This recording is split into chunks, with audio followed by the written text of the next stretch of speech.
Hello friends, पीके classes में आपका स्वागत है। अभी आप पीके क्लासेस को वॉच कर रहे हैं और मैं आज आपको एक नया टॉपिक पढ़ाने जा रहा हूँ। परसेंटेज। परसेंटेज बहुत इम्पोर्टेंट चैप्टर है। परसेंटेज से सारे एग्जामिनेशन में प्रश्न आते हैं और यह समझा जाए कि परसेंटेज चैप्टर जो है अगर आपका ठीक हो जाता है तो profit and loss, simple interest, compound interest, ये सब आपका इजी हो जाएगा, समझने में बनाने में इजी हो जाता है। इसको लेकर भी यह चैप्टर काफ़ी महत्वपूर्ण है। तो हमने परसेंटेज चैप्टर आज शुरू कर किया है। आप परसेंटेज चैप्टर का ये पहला वीडियो देखेंगे।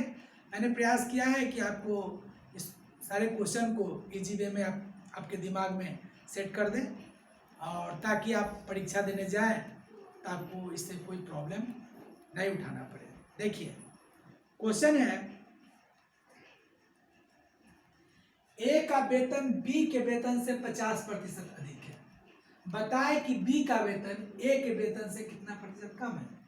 कहता है ए का वेतन बी के वेतन से 50% अधिक है। तो देखिए, तो बोर्ड पर बने रहिए, ए आप बी लिख दीजिए। तब मान लिया जाए कि हम ए को 100 मानते हैं, 100%। तो इससे बी से ए 50% अधिक है, इसका वैल्यू हो जाएगा 150 अधिक है। बताए कि बी का वेतन ए के वेतन से कितना कम है। तो बी का वेतन, बताए कि बी का वेतन ए के वेतन से कितना प्रतिशत कम है। तो बी के वेतन से 50% कम है। तो 50 ए से कम है 50%। 50/150 गुणे 100। देखिए, इसे उड़ा दीजिए इसको। 100/3 यानी 33.1/3% कम। बी को एम 100 मान लिए हैं और ए का वेतन बी से चूंकि 50% अधिक है, इससे 50% अधिक है, इसको 150 मान लिए हैं। तो पूछ रहा है कि बताए कि बी का वेतन ए के वेतन से कितना प्रतिशत कम है। तो इसे 50% कम है तो 50 लिख दिए हैं। ए से 50% कम है तो 150 से इसको कैलकुलेशन कर बटे में 150 करके 100 से परसेंटेज निकालना है, इसलिए 100 से गुणा कर दिया। चलिए अगला क्वेश्चन देखिए। नेक्स्ट क्वेश्चन है, एक व्यक्ति अपने रुपए का 12.5% खो देने के बाद शेष रुपयों का 70% खर्च करता है, जिसके बाद उसके पास 210 रुपया बच जाता है। बताएं कि उसके पास कुल कितने रुपए थे।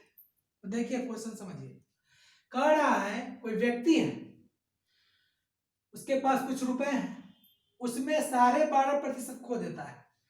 तो 12.5% का वैल्यू जानते हैं। 12.5% का वैल्यू होता है 12.1/2% का वैल्यू होता है 1/8। कैसे होता है। तब 12 दूना 24, 1 25, आई 2 है तो परसेंटेज है, दोनों गुना हो जाएगा 200। तब 25 से कम 25, 25 अट्ठे दूसरा 1/8 है ना। ऐसा 12.5% का वैल्यू 1/8 होता है। तो यह 1/8 खो देता है ना। तो 1/8 खो देता है तो इसके पास बचता है कितना, बचा शेष राशि, बचा शेष राशि इज इक्वल टू 1/8 खर्च कर दिया तो बचता है कितना, 8 में से 1 घटा दीजिए तो 7, नीचे में 8 तो 8, 7/8 इसके पास बच जाता है ना। बचने के बाद रुपए का 70% खर्च, अब इसका भी 70% खर्च कर देता है, जिसके बाद उसके पास 210 रुपया बच जाता है। उसके बाद उसके पास 210 रुपया बच जाता है। तो जो पैसा इसका बचा 7/8, इसका भी 70% खर्च कर दिया। तो बचेगा कितना? जब कोई भी आदमी अपने पैसा में से 70% खर्च कर देता है तो उसके पास 30% बच जाएगा, तो 3/10। बचता है कितना? इसके बाद उसका 210 रुपया बच जाता है ना। तो कह रहा है 100 रुपया बच जाता है, तो बताएं उसके पास कुल कितने पैसे हैं। तो देखिए, तो 7×3=21, 21 दहिया 7×3=21, 21 दहिया 2, 7×3=21, 21 दहिया 210 है ना। अब गुना कर दीजिए, 8×10×10 बराबर 10 दहिया 100 और 100×8=800। उसके पास 800 रुपए थे।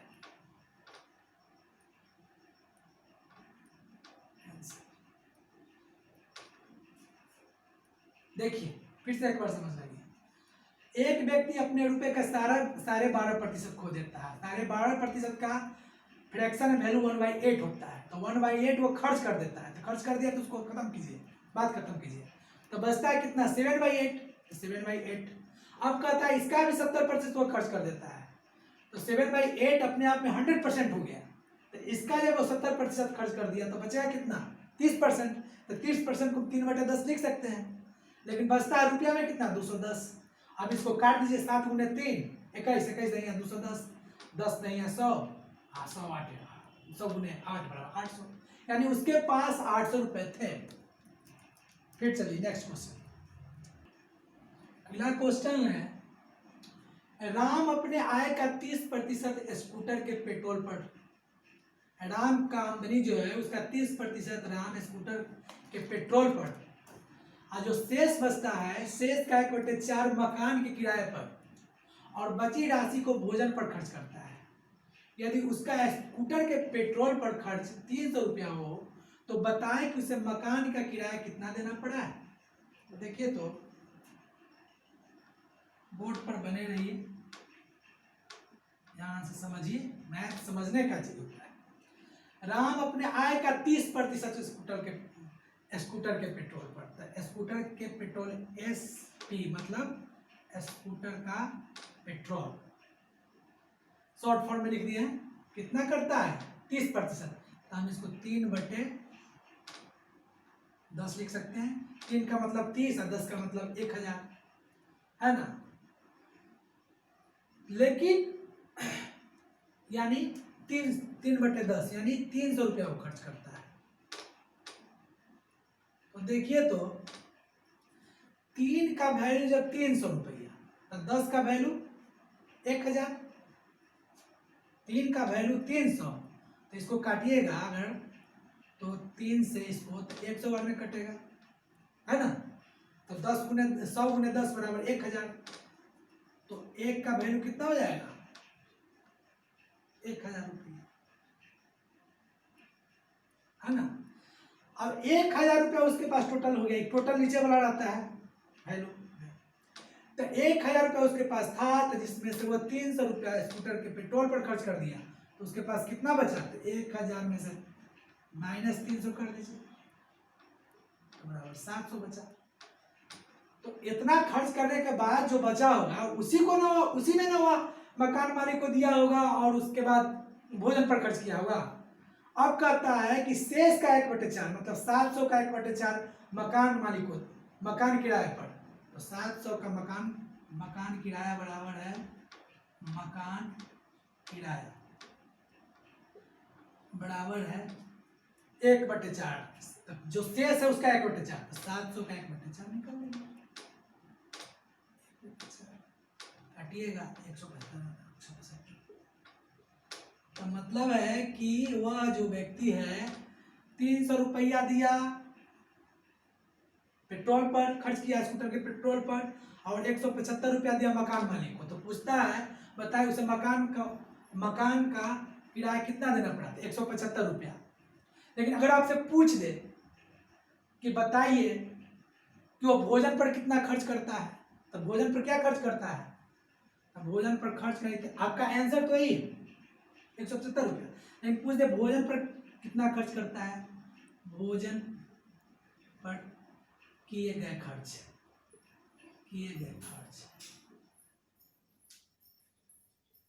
बराबर है 23 रुपया अधिक का पेट्रोल पर जो 175 रुपया मकान मालिक होगा कितना? 475 रुपया। 475 रुपया तो क्या हो जाएगा? 1000 टोटल था, 1000 में से हम 475 रुपया घटा देंगे तो बचेगा कितना? 525 रुपया वो भोजन पर खर्च करता है।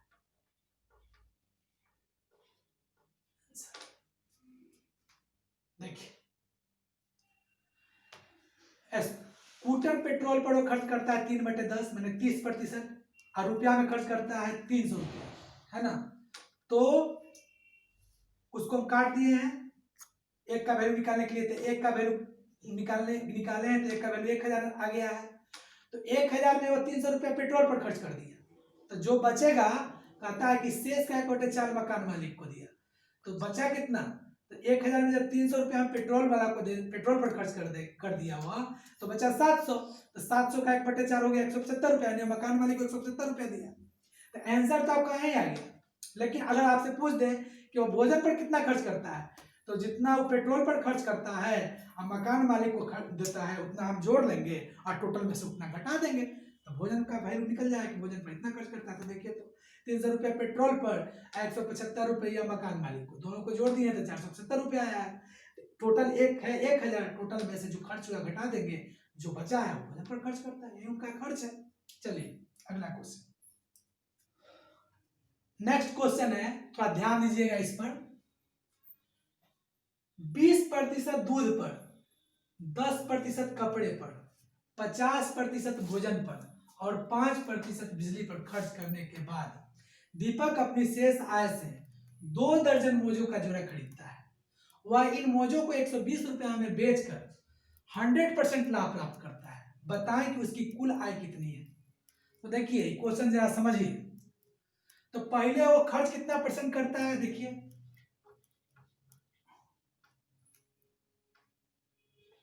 तो देखिए 20% दूध पर जोड़ लीजिए 20%, 10% कपड़े पर जोड़ दीजिए,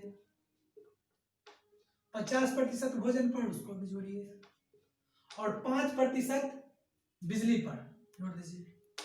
और कुछ है नहीं, उसके बाद खत्म। तो 20 10 30 और 30 50 80 और 5 85, मतलब वो 85% रुपया अपना खर्च कर चुके हैं। यह व्यक्ति जो है अपना 85% रुपया खर्च कर चुके हैं। तो इनके पास बचता है कितना? किसी भी आदमी के पास जो भी रुपया हो, चाहे वो 10 रुपया हो, 50 रुपया हो, 1000 हो, 10,000 हो, वह अपने आप में 100% होता है। इसको हमेशा ध्यान रखिएगा। तो इस व्यक्ति के पास भी 100% रुपया रहा होगा, जिसमें इन्होंने 85% का हिसाब दे दिया है। अब इनके पास 15% और रुपया है, अब 15% ले लीजिए। शेष बराबर कितना बच जाता है? शेष इक्वल टू 100% माइनस है 85% इक्वल टू 15%। इनके पास 15% रुपया और है, तो आप ऐसा लिख सकते हैं 15% को 15/100 लिख सकते हैं, है ना? लेकिन अब है कितना देखिए। अब 5 बिजली पर खर्च करने के बाद दीपक अपनी शेष आय से 2 दर्जन मोजों का जोड़ा खरीदता है। अब जो इनका 15% था ना, उससे वो 2 जोड़ा मोजा खरीदते हैं और 120 रुपया में बेचकर 100% लाभ प्राप्त करते हैं। तो देखिए 120 रुपया में बेचकर जब वो 100% लाभ प्राप्त करते हैं, तो इसका मतलब है कि वह व्यक्ति दुगना में बेचा होगा, उसको जितना में वो खरीदा होगा उसका दुगना में बेचा होगा, तब ना उसको 100% लाभ होगा। मान लिया जाए कि 2 रुपया में आप कोई चीज खरीदते हैं और उसको 4 रुपया में बेचिएगा, तब ना आपको 100% लाभ होगा। तो उसी तरह यह व्यक्ति 120 रुपया में मोजा को बेचकर 100% लाभ प्राप्त करता है, तो मतलब कि 60 रुपया में मोजा खरीदा होगा, 60 में खरीदा होगा और 120 में बेच दिया होगा, तब इसको 100% लाभ हो गया, तब 15% का वैल्यू कितना हो गया? 60 तब देखिए 15% इसको 60 तो इसको काट दिया 15/60, 15 चौका 60, तो कहता है बताएं कि उसकी कुल आय कितनी है, तो 100% वैल्यू इक्वल टू है 100 गुने 4, उनकी कुल आमदनी 400 रुपया है। आंसर एक बार और समझ लीजिए, 20%, 10%, 50%, 5% को जोड़ दिए 85% आ गया।